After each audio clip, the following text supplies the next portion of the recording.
सिंधिया को दिग्विजय की चुनौती, सड़क पर उतर कर दिखाएं बीजेपी के खिलाफ। कांग्रेस में थे तो वादों को लेकर सड़क पर उतरने की करते थे बात।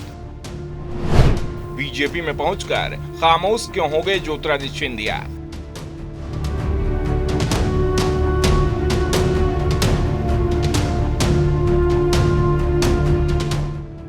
मध्य प्रदेश में इस समय राजा और महाराजा की लड़ाई चल रही है। राघवगढ़ राज परिवार से आने वाले दिग्विजय सिंह और सिंधिया घराने से ज्योतिरादित्य सिंधिया आमने सामने हैं।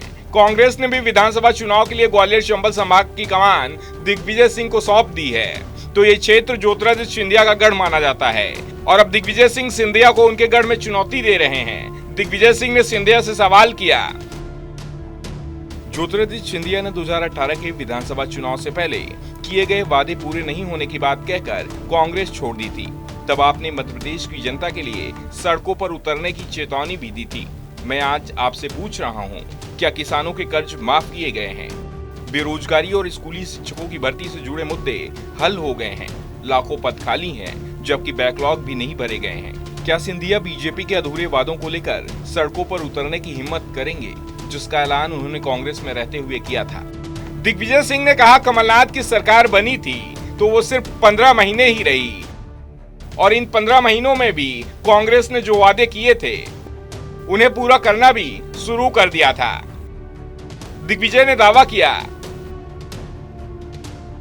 कमलनाथ के नेतृत्व वाली कांग्रेस सरकार ने 2 लाख रुपए तक के कृषि ऋण माफ करने की प्रक्रिया शुरू कर दी थी, जिसका वादा पार्टी ने अपने चुनावी घोषणा पत्र में किया था।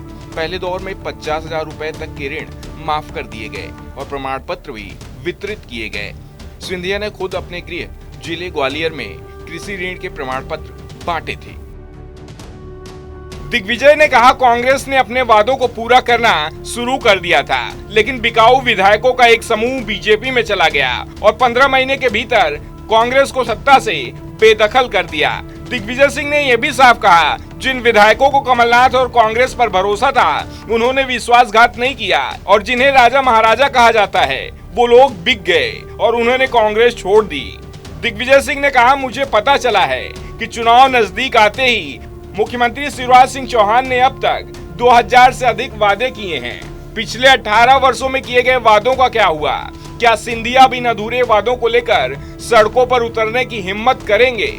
साफ है, 3 साल पहले जिस तरह से सिंधिया बगावत के चलते मध्य प्रदेश में कांग्रेस की सरकार चली गई थी, उसका गुस्सा अभी तक है और कांग्रेस इस पूरे मामले के लिए सिंधिया को ही कसूरवार मानती है, जिस कारण से पार्टी ने सिंधिया के गढ़ में चुनौती देने के लिए अपने सबसे वरिष्ठ नेता को लगाया है और दिग्विजय सिंह ने भी ये साफ कर दिया है, इस बार सिंधिया को उनके गढ़ में ही कांग्रेस हराएगी।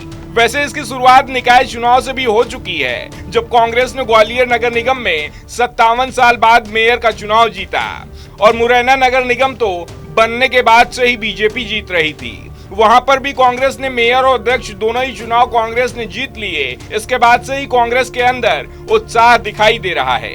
वैसे कांग्रेस की नजर इस समय बीजेपी के उन नेताओं पर टिकी हुई है जिनका टिकट मुश्किल में है।